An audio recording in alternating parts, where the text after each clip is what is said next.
Hey, Matt. Yes, Ryan. I had a goal in my younger days.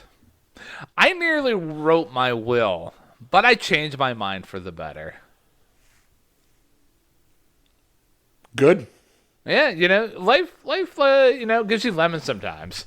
It does. It Yeah, does. when you make God when you make God, plans laugh. I felt like I was just gonna lean into that. And you know what else? What else? I feel like y'all should listen to this. Oh Ooh. yeah!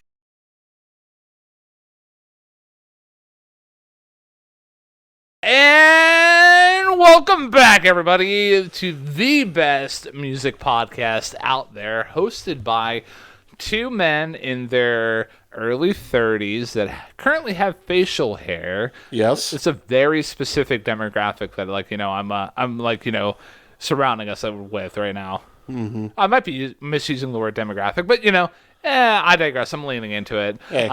So this music podcast is called "Hey, Listen to This," and well, I am Ryan Kearns. I'm Matt Durzik. And if this is your very first time listening to us on a podcast, first of all, welcome to the show. And congratulations. And secondly, what we do here is each week, me and Matt go over an album that one of us chooses, and we dissect it track by track. Traditionally, sometimes whenever one of us listens to an album, it's just like, it's more, sometimes it can be background noise, sometimes we can attach ourselves to, certain albums, but due to, this project that we've been going on here, we've been doing here, we've grown a new appreciation for a couple different albums that we haven't listened to in the past. Prime example, I would never listen to a Neil Young album if it wasn't for Matt. And I would probably have never listened to the Smiths if not for your recommendation. And yeah, so I mean that's kind of what we do here. And this week we are going to Canada. We are going to Canada. Technically speaking, we're going to Canada. But if you listen to this album, you will not think you're in Canada. Although, in a sense, I'm not sure what that means per se. Because I'm not sure what Canada's supposed to sound like. Well, I mean, maybe it should sound like Nickelback. I don't know. See, here's the thing, though. There's so many different avenues it could go. It could either sound like Nickelback. It could sound like Jeanette Reno. It could sound like Rush. It could sound like Celine Dion. Yeah. It could sound like Justin Bieber. So yeah, what we've discovered here is Canada does not have a defined sound, and that's our episode, everybody. Good night. Thank you. Try the salmon. But no. So this week, Matt chose the album, and Matt, you want to tell us what this album is? This album is called The Band by The Band. It is from 1969. It is their second full-length LP following their debut from 1968. Music from Big Pink. And this album is one of the more critically acclaimed albums of all time because of its very unique sound, not just for when it was released, but certainly for really all time, because it doesn't matter if you listen to this in 1969 or just earlier today like I did. Not that it was my first time listening to this album today, but I did listen to it, and the sound of it is very much, to my mind, the definitive sound of Americana. And for it to be released at a time where, the dominant sounds were, psychedelia and Motown and bubblegum pop, this came out of just about nowhere. And I say just about because if you look at the history of popular music in the late 60s, you'll realize that there was kind of a divide going on in particularly the white audience as far as content. Because on the one side you had, sort of the very bubblegum type of pop like Tommy James and I don't know, Lulu, maybe Neil Diamond in there. Very AM level pop. The Carpenters were coming on the way, Barbara Streisand. And then on the other side, you had rock just going deeper and deeper and deeper into chaos. Yeah. Because like the Beatles were seen sort of as like the middle ground, but even they were getting more experimental with Abbey Road this year. Of course, the Stones had Let It Bleed. You had new bands like the Stooges. You had the Velvet Underground. Stuff that would never make it on the top 40 radio by a long shot. And this album really didn't have that either, but it didn't have a sound that was considered progressive. It didn't have a sound that was considered, the future of rock and roll. But in a weird sense, it kind of was. Because, well, I've rambled as much as I can. Basically, what I'm getting at is that because of the two extremes, there's sort of opened up a middle ground. And it was also around this time that a couple of fringe country and folk songs started sort of seeping through into the mainstream, like Ode to Billy Joel by Bobby Gentry, or the entirety of At Folsom Prison by Johnny Cash. This is when Johnny Cash started to become really popular. Yeah. Bob Dylan started heading towards country for a little bit. Tammy Wynette with Stand By Your Man. And so that sort of countryish sound sort of filled out that little gap between the bubblegum pop audience and the super progressive rock audience. Yeah, I can definitely see the comparison. Like even like one artist that I was thinking that was around during the '60s that was relatively popular, Mr. Bob Dylan. Yeah. Like even looking at his like the way that his albums were going in terms of like right before 1969, you go from like the Free Will and Bob Dylan, which is pretty much a singer-songwriter album, Blonde on Blonde, still along the same tracks, and then like his other big album that came out like prior to 1969 was Highway 61 Revisited. Yes, which kind of goes into what you were talking about, like leaning into that more experimental side. Yeah. And I mean, one could be said like drugs probably had something to do with it. What gave that away? Yeah, it was the '60s. Everyone was on drugs. So not to be confused with the '70s or '80s or '90s or 2000s or 2010s or 2020s where everyone else is still also on drugs. But continue. But like another one of his big albums back in the like after that. I mean, I might be completely missing an album here. I mean, like Nashville Skyline came out in 1969, which is the same year. But like another prominent album that came out like after 1969 was Blood on the Tracks. Yeah. And that's going back into that more earnest, like, sincere kind of feel instead of being like, hey, oh, hey, man, there's a man who's a little man and like, like it goes back into that more serious kind of tone, which I mean, I don't know if the band by the band had anything to do with it, but you can see that there was a cultural shift going from like the 60s into the 70s.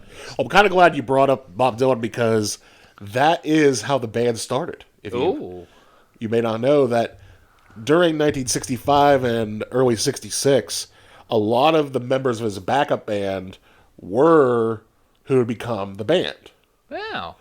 So a lot of people talk about, I think it was the Newport Folk Festival in 1965, where Dylan famously went electric and got booed off stage.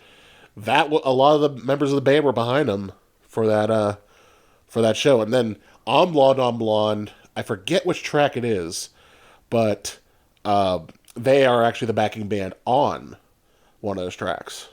See, I knew that they had like some sort of association with Dylan, but I didn't know what specifically it was. Right. Because I know, like, there's the famous album that they did live at the live basement tapes or whatever. Yeah, the basement tapes, which wasn't a live. It was actually just sort of like demos and stuff they did. Yeah. Like literally in a basement. Yeah. But yeah. That being said, you ready to get at her? Let's get at her. Let's talk about the band. All right. So the first track is Across the Great Divide. And since this is your your baby. I'm gonna let you kick it off here. So this is a great album starter.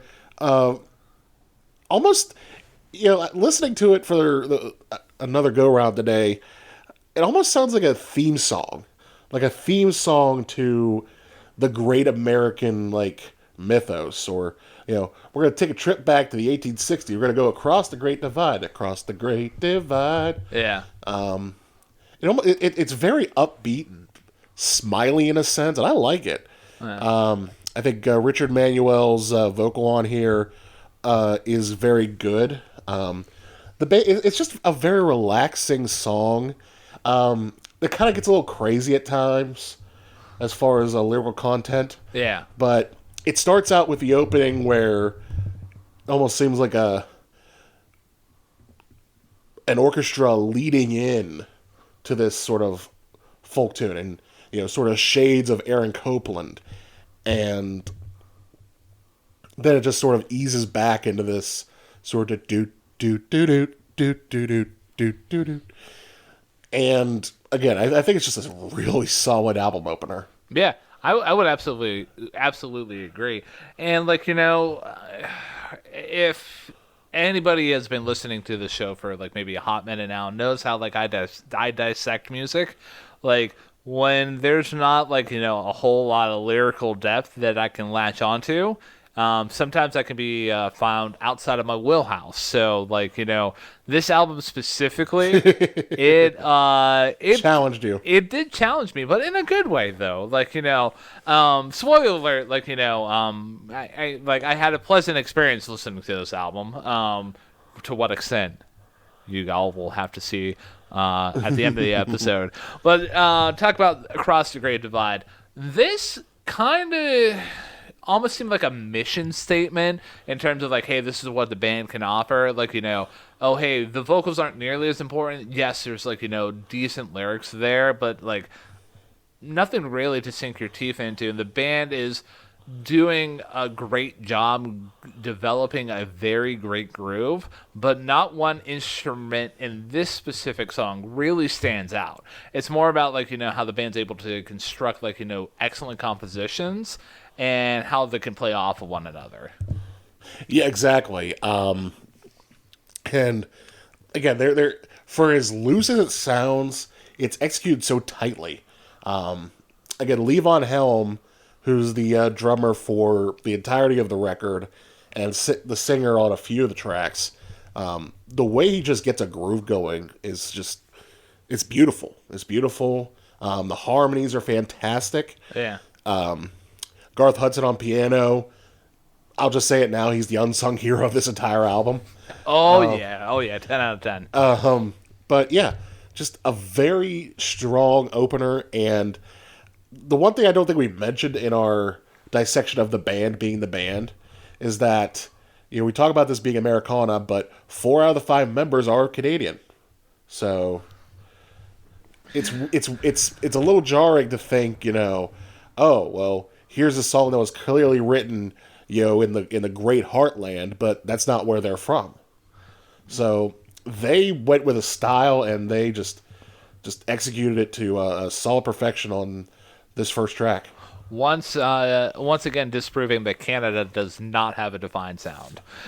True. Very true. One other thing that I'm going to note about Across the Great Divide, one compositional element that I really liked, is I really appreciated when the band in certain sections would pause and the vocals would add a line, and then the band kicks back in. One example of this is the lyrics, "I'm going to leave this one-horse town," had to stall till the fall.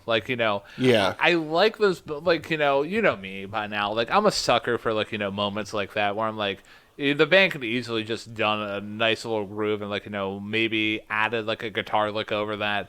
But, I like those pauses, man. Yeah, and credit to Robbie Robertson, who is the guitarist of the band and the writer or co-writer of all the songs on this album. Again, his compositional approach, I've heard the term used, I think, in Rolling Stone as scholarly.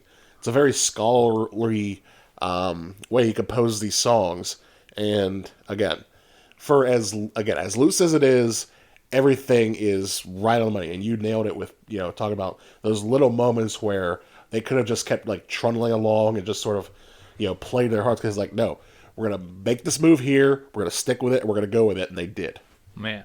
All right, you ready to move on to Rag Mama Rag? Rag Mama Rag, yes, let's move on. All right, so we go from Across the Great Divide, which is kind of like a bluesy, kind of groovy kind of song, and an excellent opener to... Oh, hey, if you really want to experience some old school, like, feels, again, like, around the time that this was recorded, like, this wasn't old school, per se, but, like, this is really an old school rag kind of song, and I love it, man. Like, Oh, yeah. like, I love how the band's just able to, like, have a lot of fun with it, and even, like,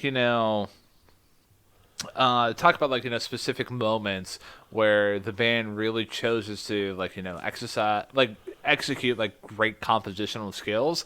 Like, there's moments where, like, the band does hollow out during certain sections, especially during the lines, "We could be relaxing in my sleeping bag, but all you want to do for me, mama, is," and that kicks into, like, the chorus there. And that specific line there, talking about, like, relaxing in my sleeping bag. It was the 60s. Nobody was sleeping in a sleeping bag, if you know what I mean. True. And, yeah, overall, like, I really dig this track. The piano is really kicking it on this track, and especially with that solo, especially, man. Oh, yeah. Again, Garth Hudson, 10 out of 10, no notes. And pretty much you nailed the feel. Like, a lot of this album makes you feel like you could image or have an image in your mind of, like, something old school, like, so you would see, like, on the Oregon Trail or something like that. Yeah. And to me, this is the sound of, a bunch of, kinfolk, getting out the instruments, jamming on the front porch in the middle of the hot summer, just, dancing around. And again, very, very down-home sound. And what I love about this song, too, is that at the very beginning, that little fiddle intro, just introducing the whole piece, kind of like it did on Across the Great Divide, but a little bit more country-ish. Yeah. Again, it's the perfect setup for what's about to come. And you're just thinking, okay, we're about to go in this square dance and everything. And it's just, again, this simple little tune, driven, like you said, by the piano, by Levon's drums, by Levon's vocal, because this is the first song he sings on this album. And again, just a simple little tune. And I do like the fact that you brought up the sort of allusion where he says sleeping in my sleeping bag. Like, that's not what he's asking or suggesting there.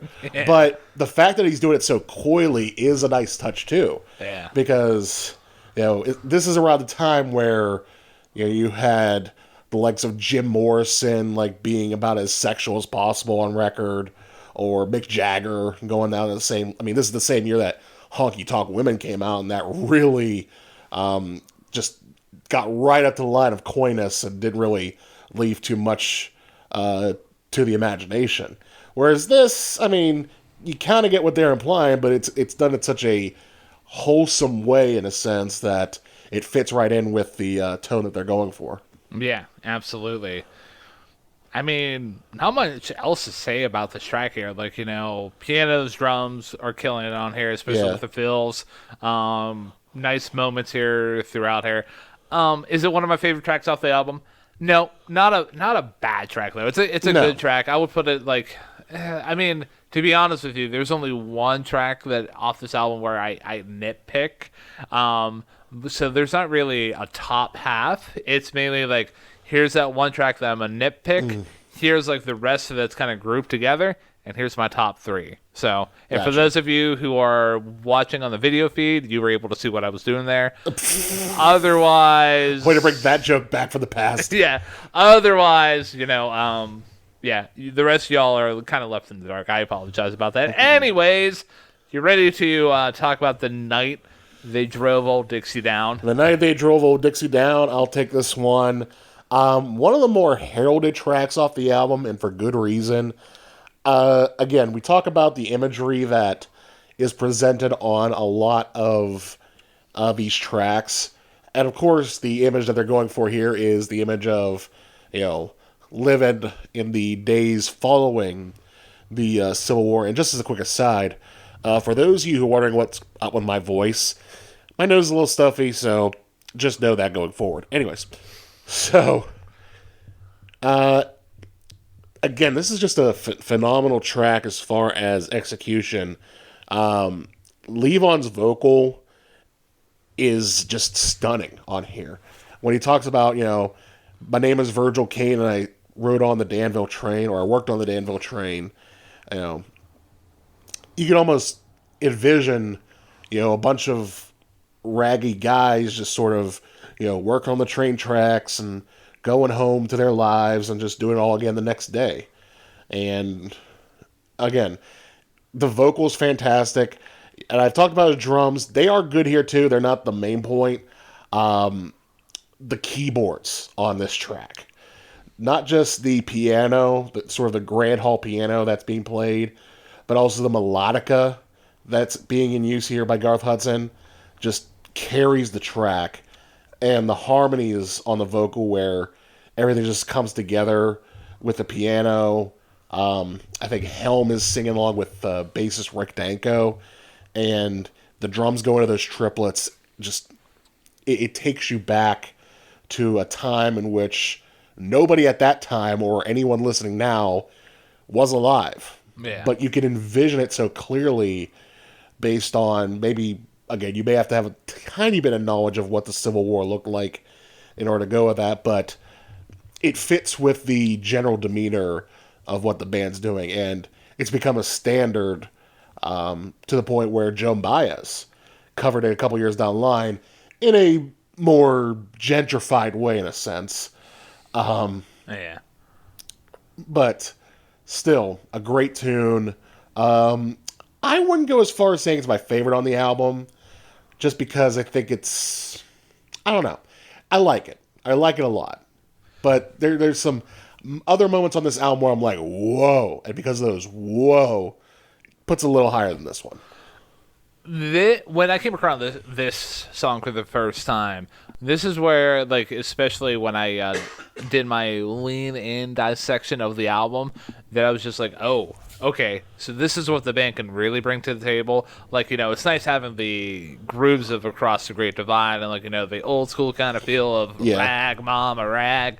But for them to have, such passion and such, vivid lyrics in this song here, it really showed what the band could do, when they really were flexing their muscles. And, you did an excellent job describing, how vivid the lyrics are and how you can really just, picture yourself in the moment there. Another set of lyrics that I want to add, piggyback off of your point, are... In the winter of 65, we were hungry, just barely alive. By May the 10th, Richmond had fell. It's a time I remember oh so well. You can really just feel it. Yeah.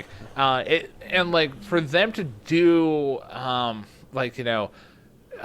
to do a song like this and be able to not only just make it the content is kind of very sad, but it's more of a solemn song, hey, we're all in this together. Yeah. And it's a song that can be played the concept of old Dixie maybe has some darker tones. Yeah, it does. Well, we're gonna steer away from that for the time being.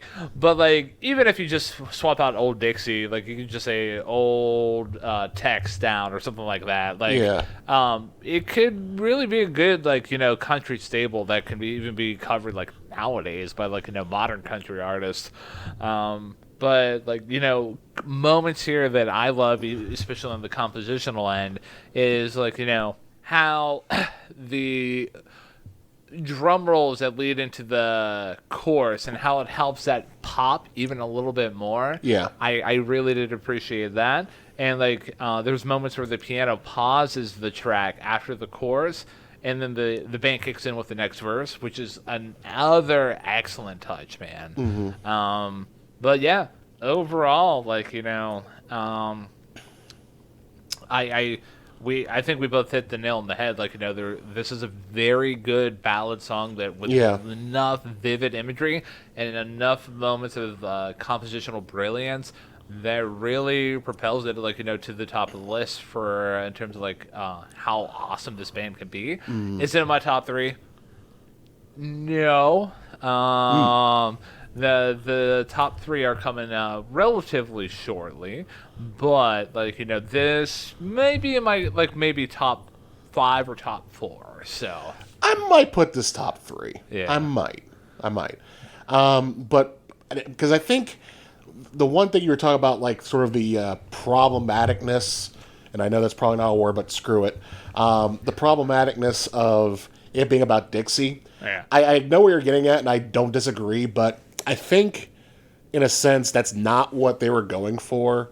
Like, they just used Dixie because it's sort of, based on the tone musically what they were going for. Yeah. And more so, they're not writing about Dixie to say, oh, we're Dixie, we're proud of being, for slavery or, for the South over the North. Which, granted, that's what Dixie, especially during the Civil War, was about.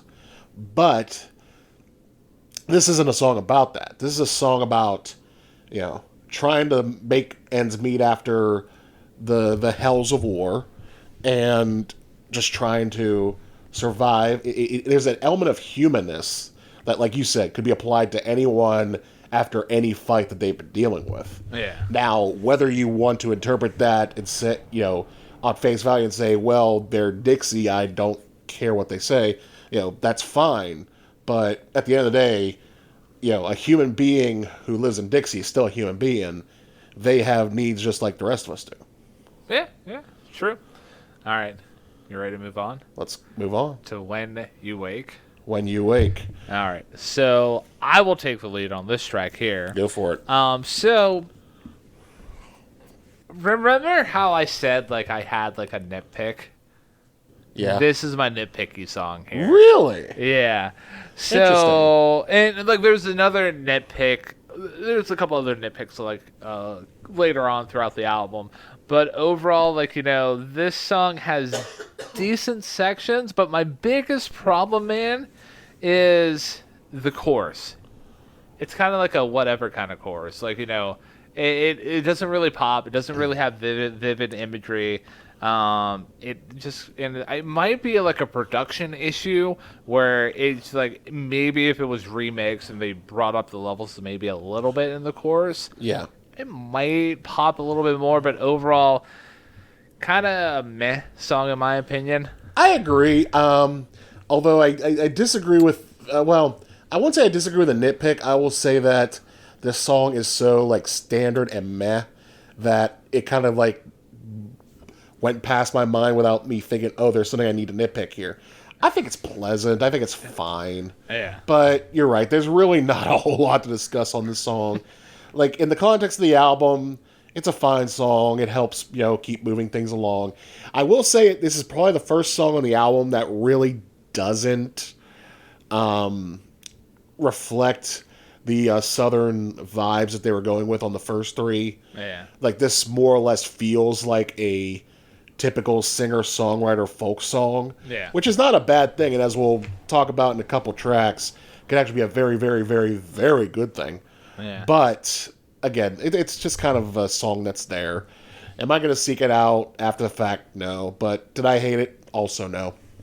Yeah, and I mean, like, I will say, like, overall, like, in terms of, like, lyrical content, like, I did appreciate what the track was trying to go for. Like, hey, growing up is a pain, and, like, life is kind of hard as you get older. Right. Which, I mean, in the way that they were able to structure the verses, like, like, I'm going to just run through, like, the first 2 verses just so you can see what I'm talking about. So, Oli told me I'm a fool. Second verse, Oli showed me the fork in the road. Like, each verse begins with the Oli, me, Yeah. And, like, I can appreciate, like, them changing it up and setting, like, a clear path for how they want the verse to be constructed. Yeah. But, like, is it a bad song? No. If I had to rate it, like, quickly, I would probably give it maybe, like, a 6 out of 10. Mainly Yeah. because, like, there's not enough for me to sink my teeth into. But there's moments where I do appreciate what they're going for overall. Yeah, like it's a nice song. It'd be hard to write a paper on. I agree. It's a pleasant song. Yeah. So, ready to move on to Up on Cripple Creek? Up on Cripple Creek, the only song from this album, by the way, released by the band itself that actually made the top 40, went all the way to, I believe, number 25. Oh, nice. And deservedly so. As much as I'd love to give the title to another track or two on this album, sticking to my guns, this is my favorite song on the album. Oh, yeah. Just because it's such a fun song. You could easily envision the guys just playing this in a room, just jamming out. And again, the imagery that is convicted so deeply by Levon's vocals. He's talking about, going to the horse track and, going to this place out in the middle of nowhere where he can, sort of mend himself and have a good time. Yeah. This track is a good time. And there's so many different elements too, like the little groove. See, and here is where too, we talk about how the first few songs were very straightforward in their sort of old school Southern tone. Yeah. To me, this is a synthesis of sort of modern folk rock with that. Yeah. Like, this is like swamp rock in the same vein as like Creedence Clearwater Revival or Tony Joe White or something like that, where, they're sort of doing the boogie thing where it's modern enough to dance to, but the visions that it creates are well rooted, if not in the past, in a particular part of the world that is so far away from the glitz and glamour of, at that point, what the rock scene was. Actually, funny thing about that, from what I was able to, you mentioned, hey, this song was written with the mindset of, being away from that glitz and glamour rock scene. Yeah. According to, the one website that I constantly use to, do my research in terms of, lyrical dissection is genius.com. Right. And apparently, the guitarist Robbie Robertson said about this song that they wrote this song with the mindset of hey, you're in the country and that there's that one house that is off by itself in the hill. Yeah. They wrote this song based on that. That what does that guy have? What is that guy going? What does he have going on? What's going on in his life? How does he think about things? Right. So I mean, it's interesting that you picked it up, man.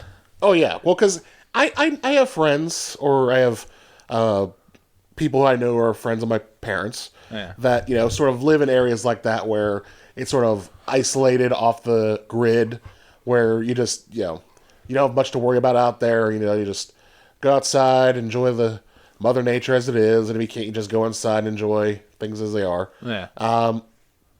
Simple living, and that's what this is about. Simple living. Listen to Spike Jones on the box. Yeah. Tearing up money in somebody's face. Yeah.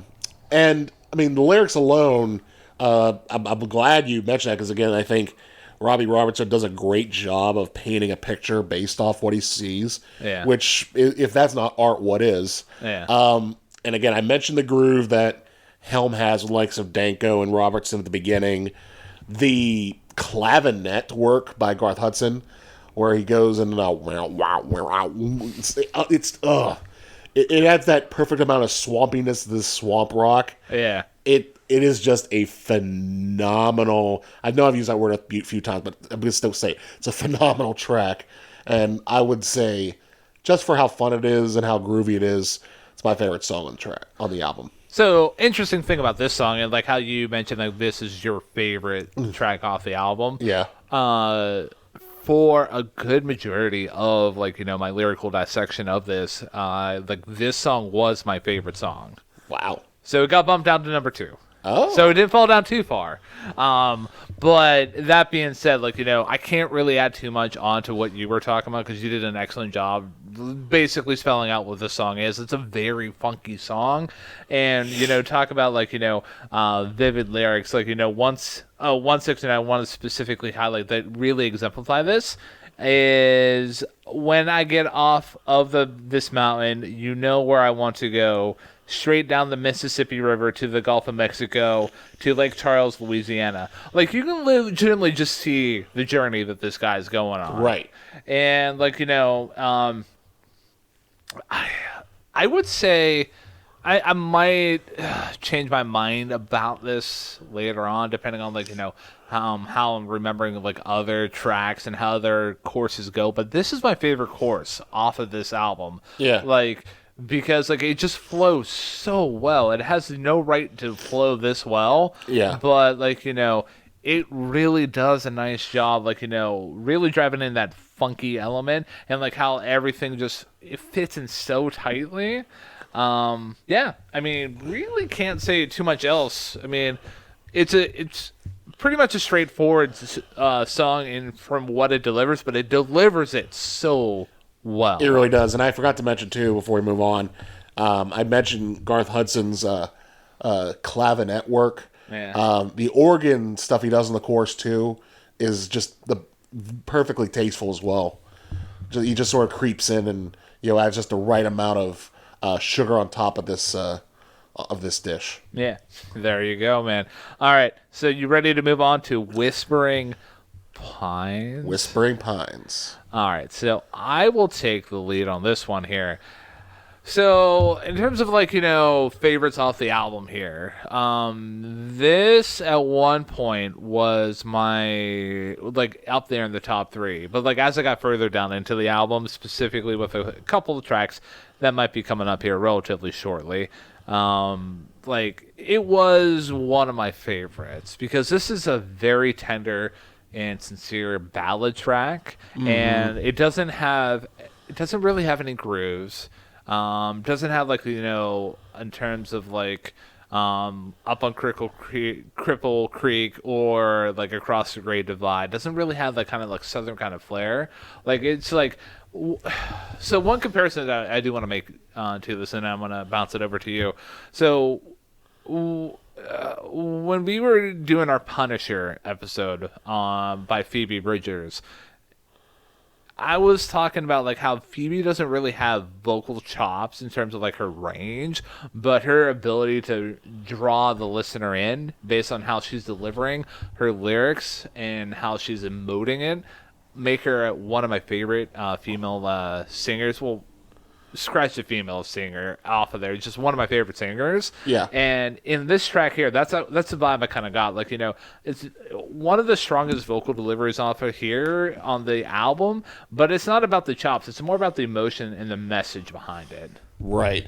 And Richard Manuel, who takes the lead here, excuse me, he does a fantastic job of emoting, like you say, and just capturing the vibe of, again, I mentioned earlier, particularly I think it was on, we were talking about When You Wake, that, there are songs where they're just more or less typical singer-songwriter songs. They can be very, very good. This is a prime example of that. I would probably put this song in my top 3. Yeah. Because the way he sings a song, the beautiful chorus that he shares with Levon Helm,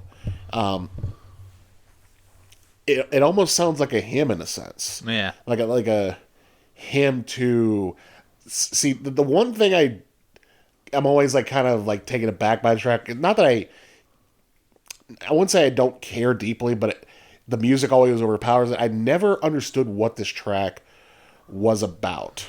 Yeah. Like it feels like a song about loneliness. It feels like a song about perhaps lost love or perhaps, searching for love. But just the beauty of the music kind of like renders all that meaningless for me. Like it's just, whether it's the great keyboard work, piano and organ from Garth Hudson, the vocal harmonies from Helm and Manuel, the very simple, understated percussion that Levon lays down. Yeah. Again, it's just perfectly executed. And to me, that's what the majority of this album is. It's perfect execution regardless of what the subject matter is. Yeah. Absolutely. All right. So, that being said, you ready to move on to Jemima Surrender? Jemima Surrender. And I'm going to let you take the lead off of this one here because I did Whispering Pines. Yes, you did. So, on Jemima Surrender, I'm going to start by referring to our last review of the record by Boy Genius, because I had made a remark that Revolution Zero sort of seemed like the cleansing palette or refresher to start the second side of the supposed record, and that it reflected a move that really isn't made anymore to, sort of have that second side lead off. Well, obviously, with this album being released in 1969, this would be the side 2 opener for this record. And it sounds like it because it is a giant party. This was actually co-written by Robbie Robertson and Levon Helm.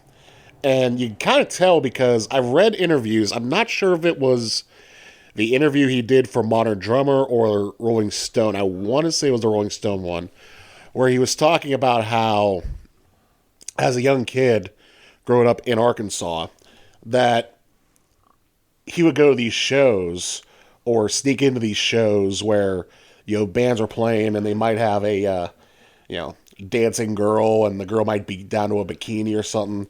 And of course, guys being guys like, woo, what's that? Yeah. And I think this song is kind of set to try to sort of capture the spirit of that. Yeah. Which it does very well. It's very much another kind of a swamp rocky kind of tune.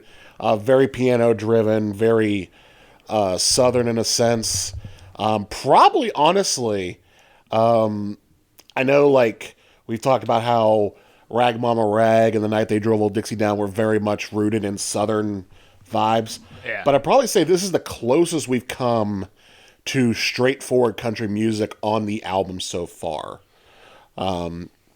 Which to me is not a bad thing. I like the song. Yeah, man. The bass line in this track. Yeah. Here, it is so freaking amazing. Like, overall, the rest of the band does an excellent job on this track. But, like, what I couldn't get over is just how amazing that bass line is. Mm-hmm. And, like, the lyrics are basically kind of a, hey, let's get it on kind of thing. Right. Which gives way to, like, what you were talking about, like, where, like, hey, there would be shows where, like, there would be girls dancing in bikinis and boys would be like, oh, hey, look at that! Yeah. Also, if that's ever a reaction, I really want to know. I digress. And another thing that I'm going to note here about this track here is the jam session towards the end is a nice...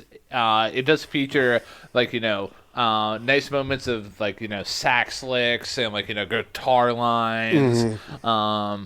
I really do appreciate, like, the sax on this track here as well. Like, it's another element that we'll especially be talking about here coming up in one of the tracks here. Like, there's a moment where the sax really does pop. But, yeah, overall, solid track.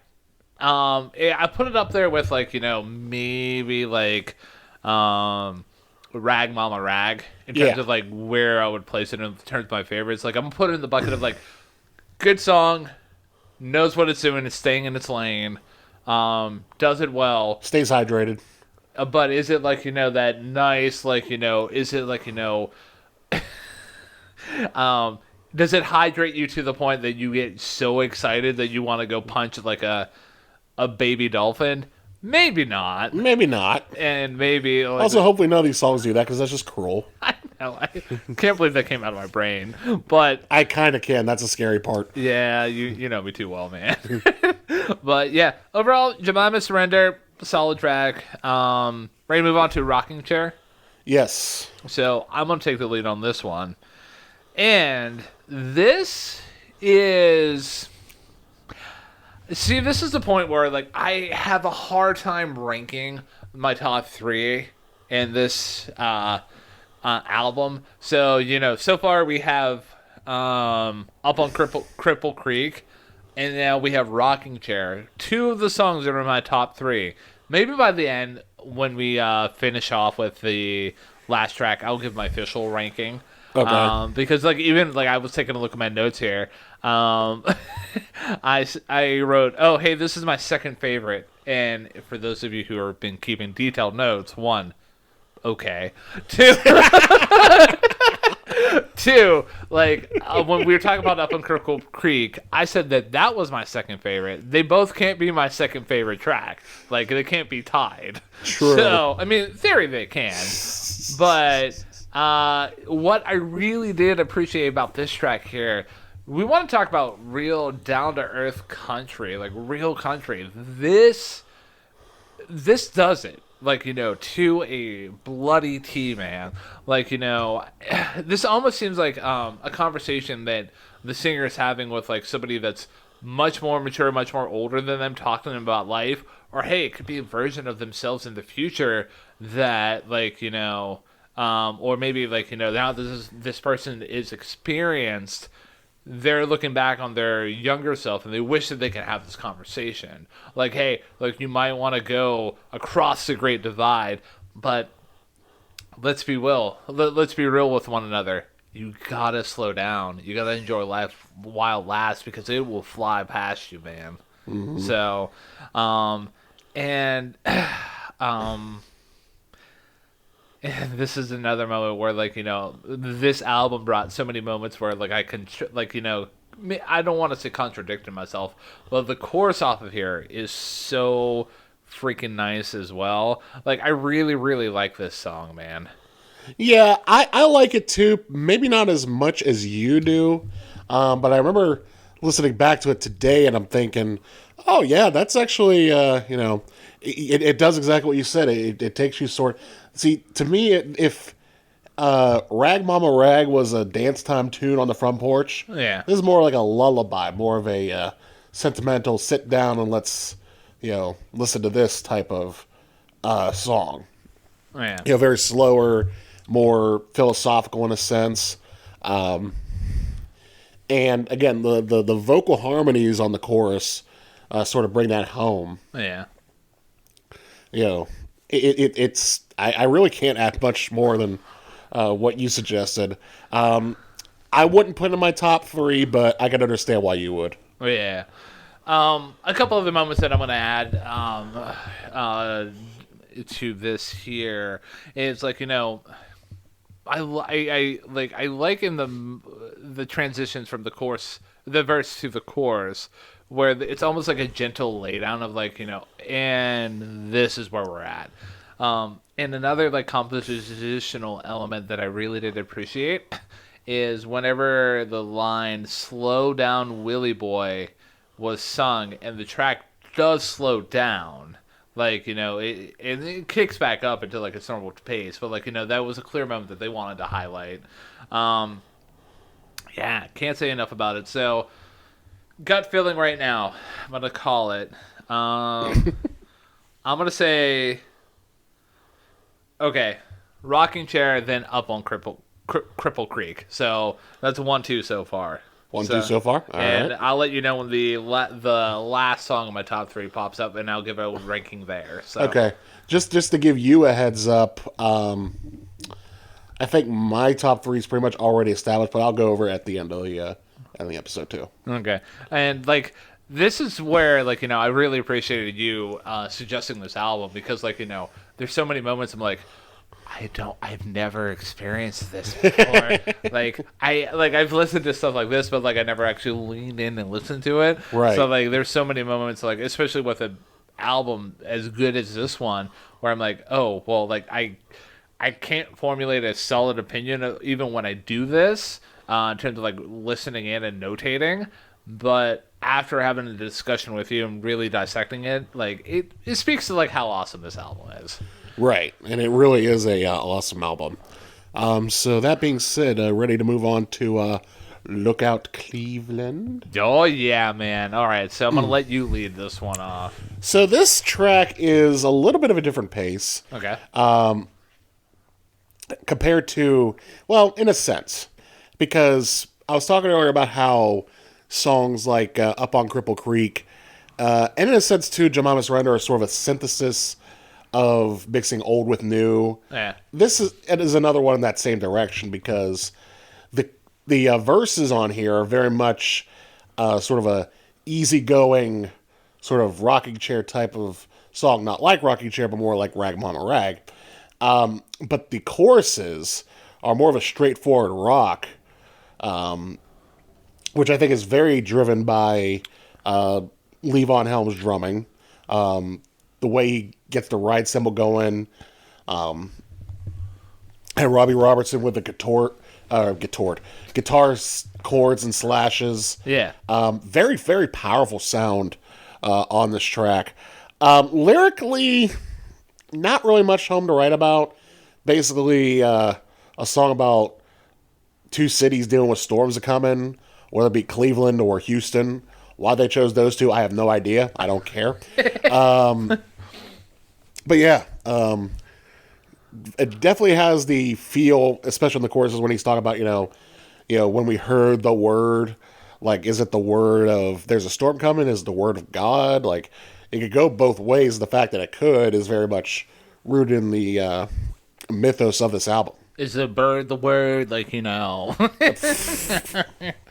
no, in terms of, a lyrical, content, like you mentioned, not much here, and I think that's kind of the point. There's moments off this album where the band knows what it's doing.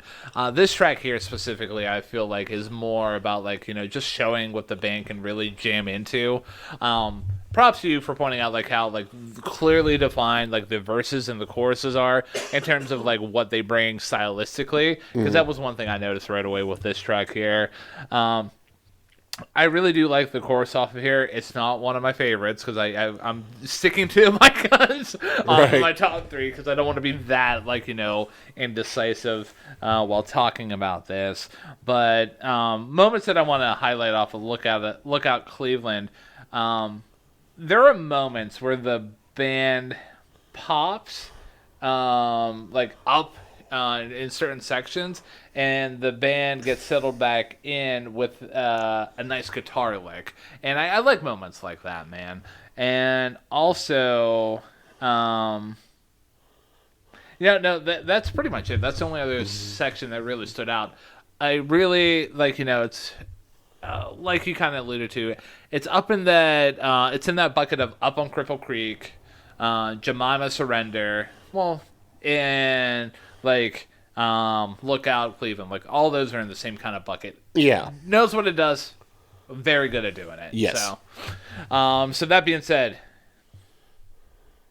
ready to talk about Jabone? Jabone. Jabone. Come on.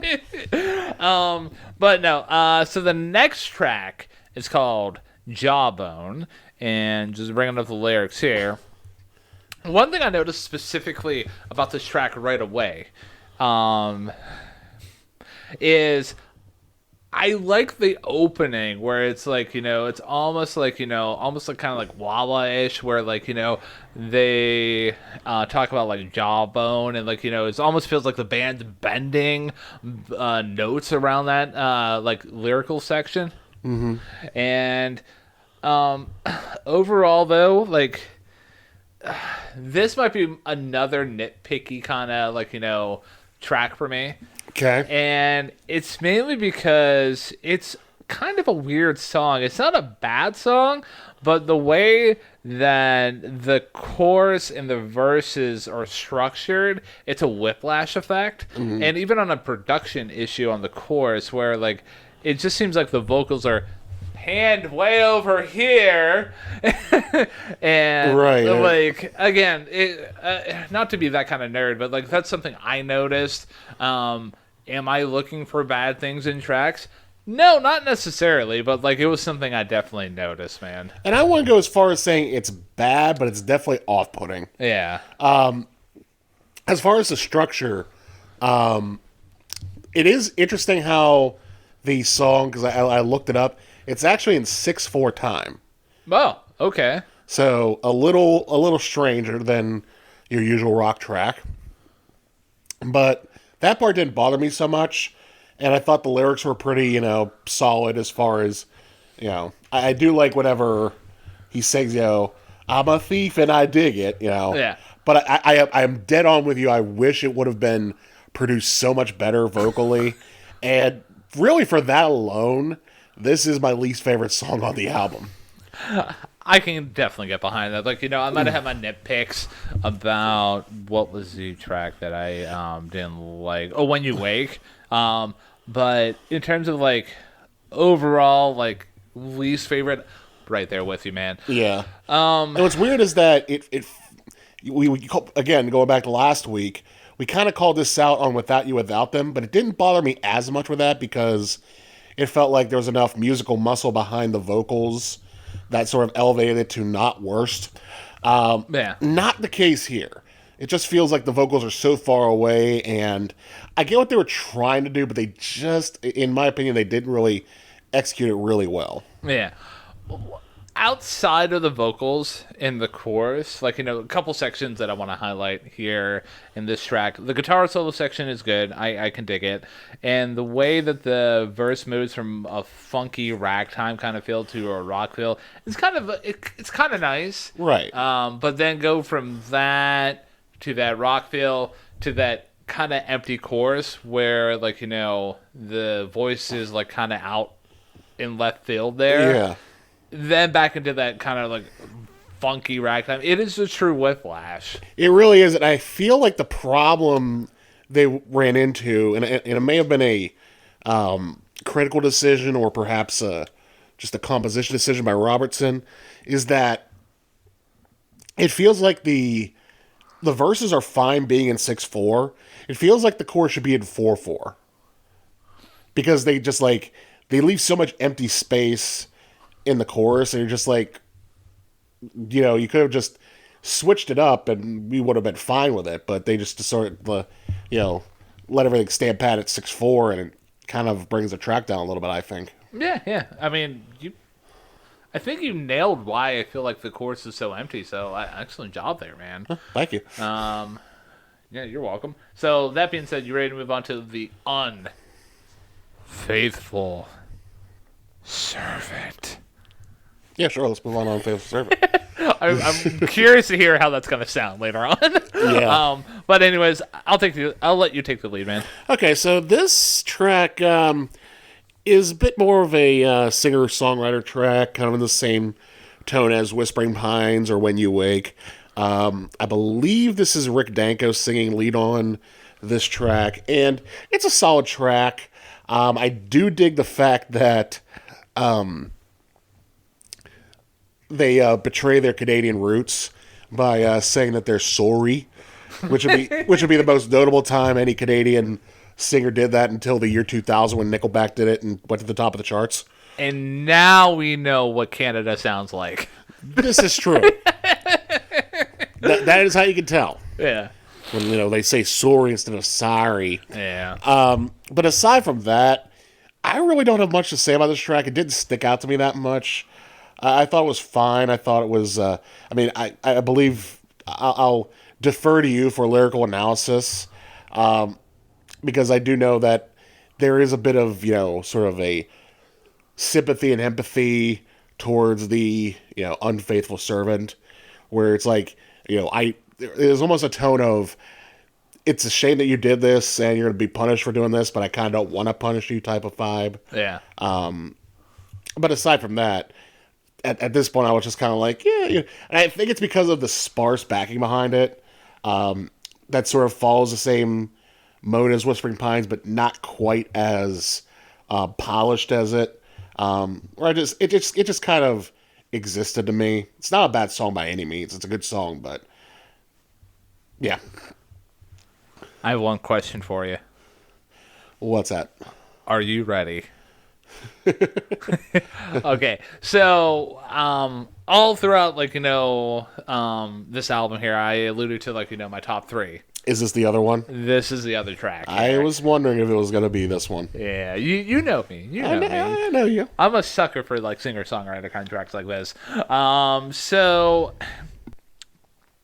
the reason why I like this song so much is it really does blend together that nice balance of what the band can bring to the table in its slower, more intimate moments where they flex their compositional strengths, but yet they have amazing passion and vivid imagery behind the lyrics. So talking about the unfaithful servant, I feel like this song is basically about the singer feeling sorry for themselves, hey, it's more of a hey, down on the luck kind of feel. Yeah.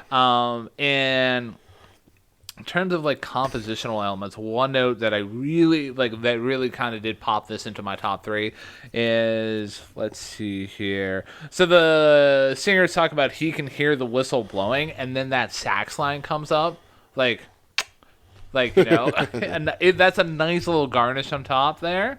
Yeah, overall, not my top song upon further reflection. So, Rocking Chair, Up on Cripple Creek, and then Unfaithful Servant. Okay. I would say that's my top three pretty earnestly. In terms of lyrics that I want to highlight here, so talk about the singer feeling sorry for themselves and having battling feelings of leaving his past or his hometown behind. Lyrics that exemplify this are: the memories will linger on, but the good old days, they're all gone. Oh, loathsome servant, can't you see? We're still one and the same, just you and me.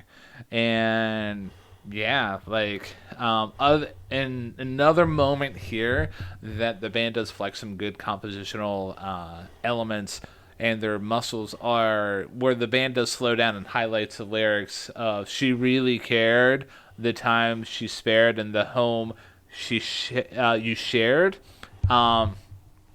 Overall, nice, tender, heartfelt ballad. Third favorite off the album, easily for me. Okay. I can respect that. So, you ready to finish her off with King Harvest? Has surely come. Let's do it. All right. I'm going to let you finish it off here. All right. So this track is a bit of a whiplash from the previous track, whereas Unfaithful Servant was a bit more of a slow, somber singer-songwriter song.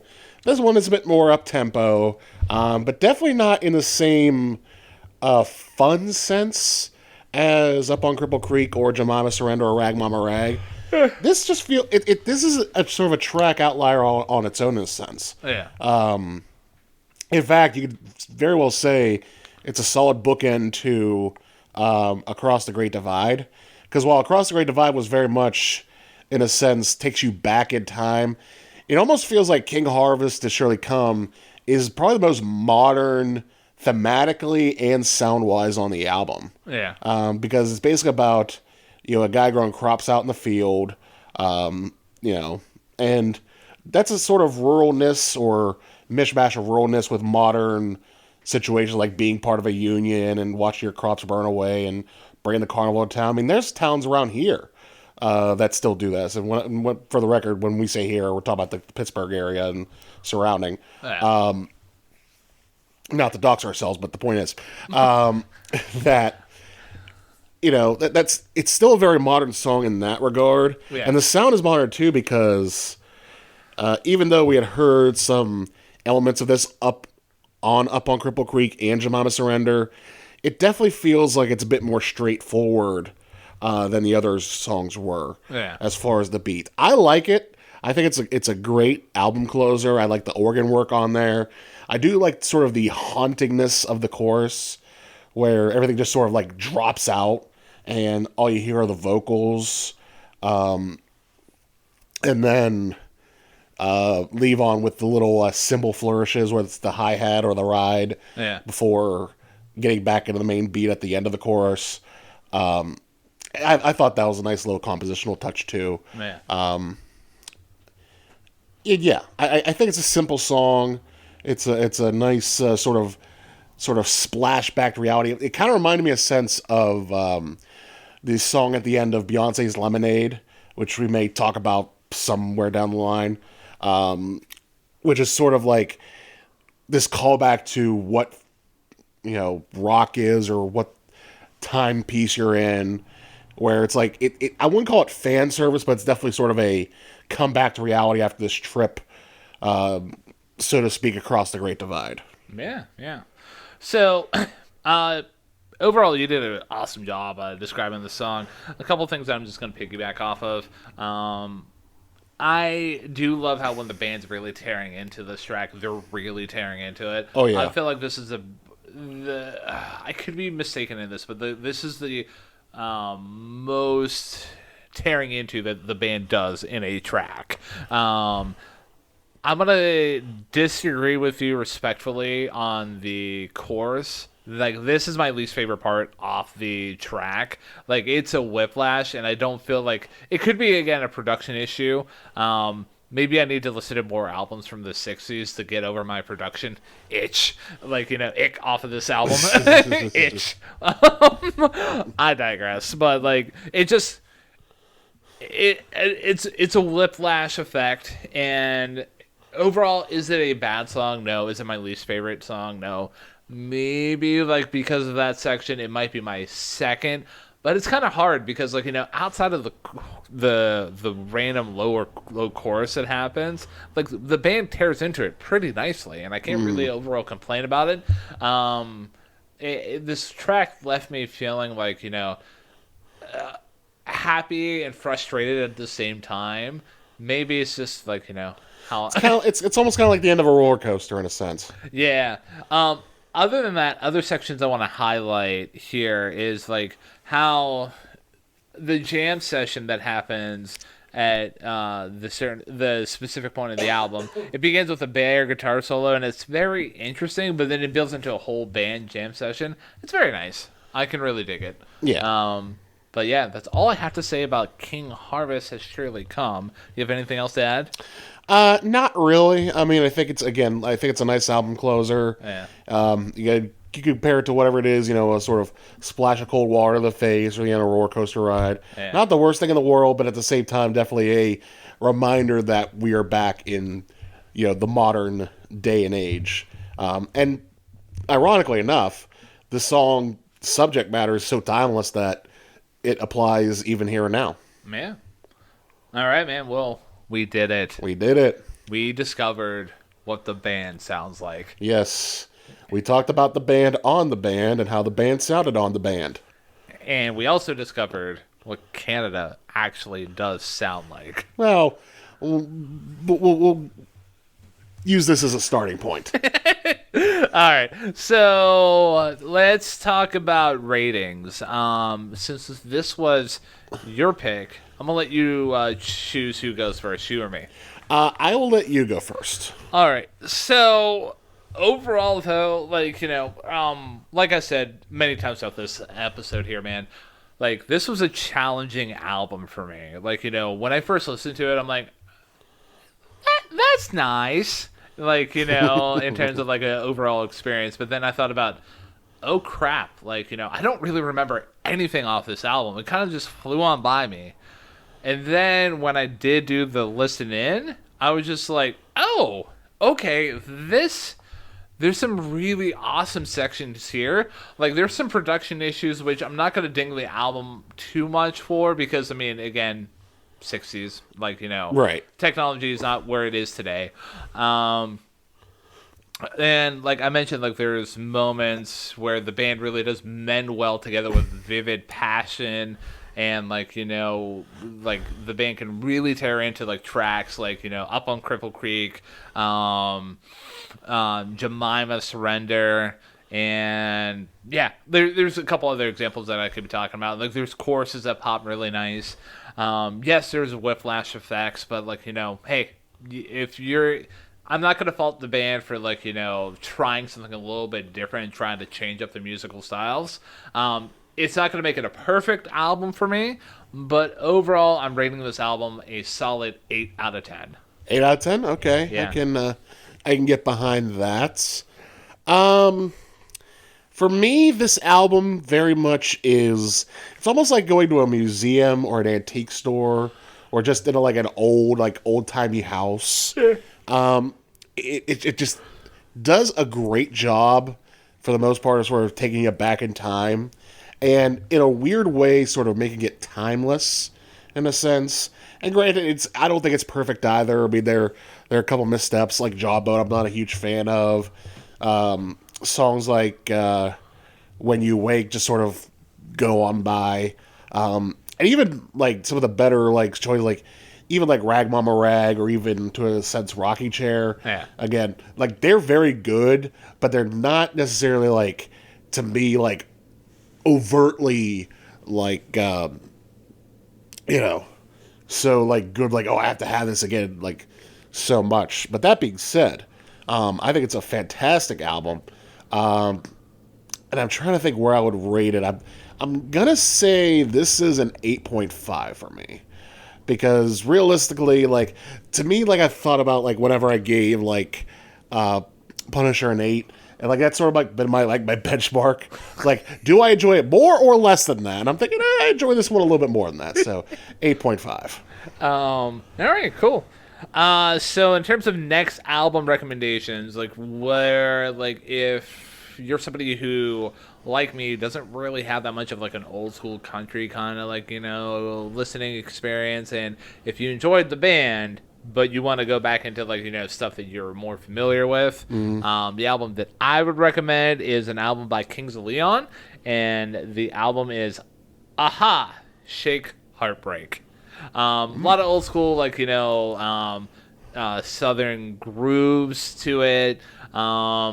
Not so much of the vivid imagery, but that was the best thing I can come up with in terms of like what I would earnestly feel. I was almost going to recommend Evil Urges by My Morning Jacket, but I feel like that doesn't lean into the southern aspect and the country aspect nearly as hard as like this does. Gotcha. So there are a few routes I could take with my recommendation. I was half considering going with Blonde on Blonde by Bob Dylan. Yeah. I was also half considering Exile on Main Street by the Rolling Stones, because in that sense also does the same thing this album does, except instead of Americana, it sort of takes you back in time as regards to like old school, like down low blues. Yeah. But the road I'm going to go with, as far as, and I'm going to sort of play the same card you did of, albums that sort of take you back and sort of that southern type of feel. It's also an album from 1969, believe it or not, called Willie and the Poor Boys by Creedence Clearwater Revival. Very much a similar concept. Not quite as far back as, well, I guess in a sense it does sort of go into the sort of back ways of, rootsy rock, particularly on songs like their cover of The Midnight Special or Poor Boy Shuffle or Down on the Corner, but also goes into a hard rock mode for a couple songs, particularly Fortunate Son and Effigy. yeah. So that is the album I would recommend based off of what we've talked about today. All right, cool. And by the way, just to close things up, because I said I would, my top 3 for the band would be number 1 Up on Cripple Creek, 2 Whispering Pines, 3 In the Night They Dribbled Dixie Down. All right, cool. That being said, do you have anything else to add about the band by the band? No, except I would recommend that anyone who wants to get into the folksy sound, sort of the come down sound of the late 60s, early 70s, this is a great place to start. Absolutely, man. I would definitely agree. Now, it is my turn. And would you like to know where we're going to go next? I would. All right. If you will indulge me, because I feel like this next part is going to be a journey for the both of us. Okay? Okay. We are going to do a 2-parter episode. Okay. And we're going to go to Korea. We're going all the way to Korea. Yes. South Korea specifically, I believe. I don't believe we're going to go up north. We don't want to go up there. They're yeah, we're not going to go into that what's it called, the D zone or whatever that's called. The D zone. that area where like the you can't cross the border, like.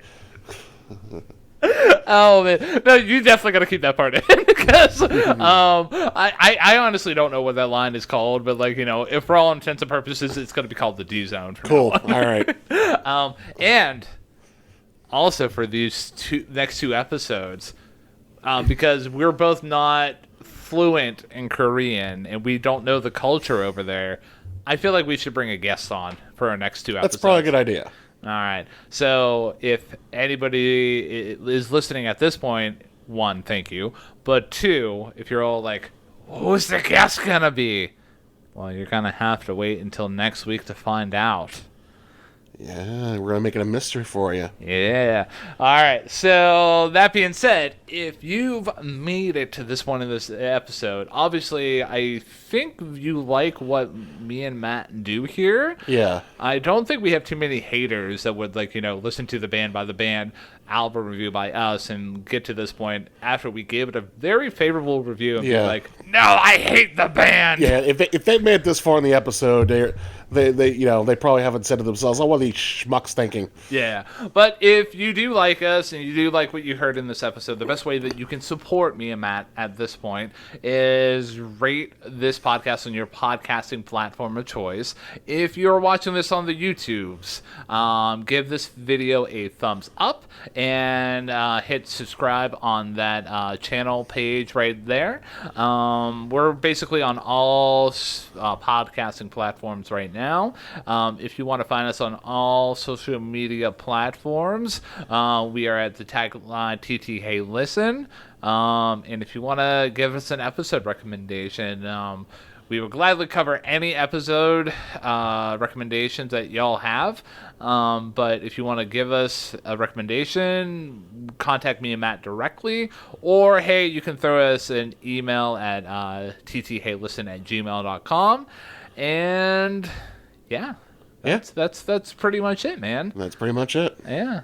And for the last time in this episode, I am Ryan Kearns. I am Matt Durzik. And this is the end. Cool.